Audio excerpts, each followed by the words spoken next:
Daniel Lippman. He's Politico's White House reporter, and he joins us live here in Washington, D.C. Daniel, good to have you with us again.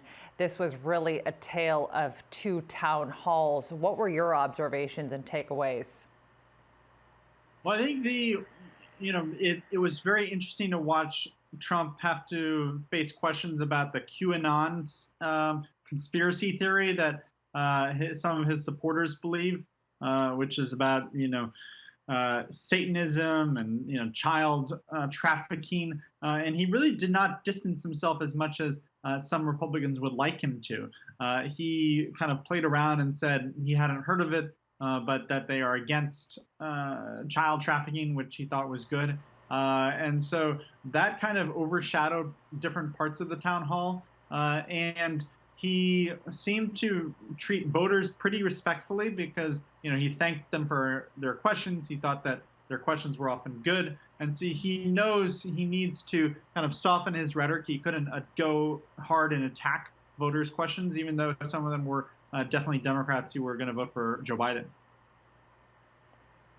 I actually like that you picked up on that point, Daniel, because we really did hear the moderator on NBC, Savannah Guthrie, really going at the president pretty hard, but he seemingly was trying to strike a more conciliatory tone at times, saying, we agree on the fact that Americans need to wear masks and masks are important. And of course, striking that tone with voters too. But the town hall format itself is so interesting because you hear from voters and a lot of voters that haven't exactly made their mind up. When it comes to undecided voters in America, what are you hearing about the questions they still have regarding the candidates and what is on their minds with less than 3 weeks to go before the November vote? Yeah, I think these town halls didn't really change many undecided voters' minds yet because they are kind of still filtering through all the information that they're getting. Some of them are waiting for the third debate when it's actually a head-to-head match instead of these competing dual town halls. And for some undecided voters, they won't actually make up their mind until they go to the ballot box because if they're just indecisive and they don't feel like they've gotten enough information, even though it's pretty evident most people have made up their minds about this presidency. Unless you've been hiding under a rock, you kind of know if you like Trump or you don't. And so it's a little ridiculous that some people haven't made up their minds. And these town halls definitely kind of add to the information that people get, but you can sometimes fall asleep in them if you're kind of sick and tired of all this stuff. Daniel, as somebody who covers the White House for Politico, how far do you think the coronavirus diagnosis that the president received has pushed back his campaign? It seems like in the last few days, he's been running to make up a lot of ground, stopping in states that normally at this point in a campaign, you really wouldn't. Yeah, he's facing a lot of headwinds. You have him down in the polls by double digits in many of them.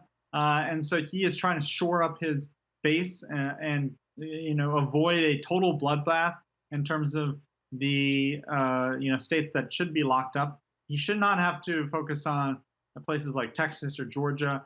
He should be going to states like Wisconsin and Pennsylvania.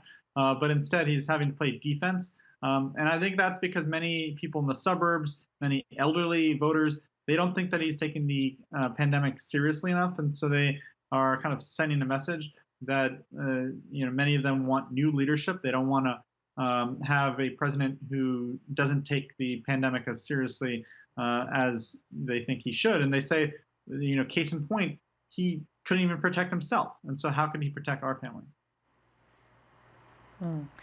One of the advantages, I guess, Daniel, that the Biden campaign has is just their financial power. They have the power of the purse. They're easily outspending the president's camp. But I'm wondering, in this type of an election, in this type of an environment, does money still matter? Does that help? definitely help, and you'd rather be the campaign that has more of the money than not.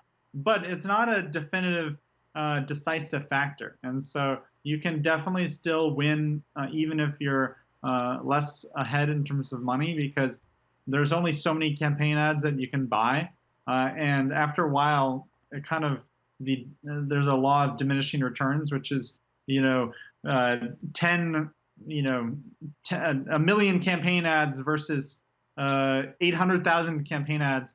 It doesn't really matter after a while, because voters just might get more angry that they are that you're kind of invading their TV with all of these ads versus actually winning them over. Interesting.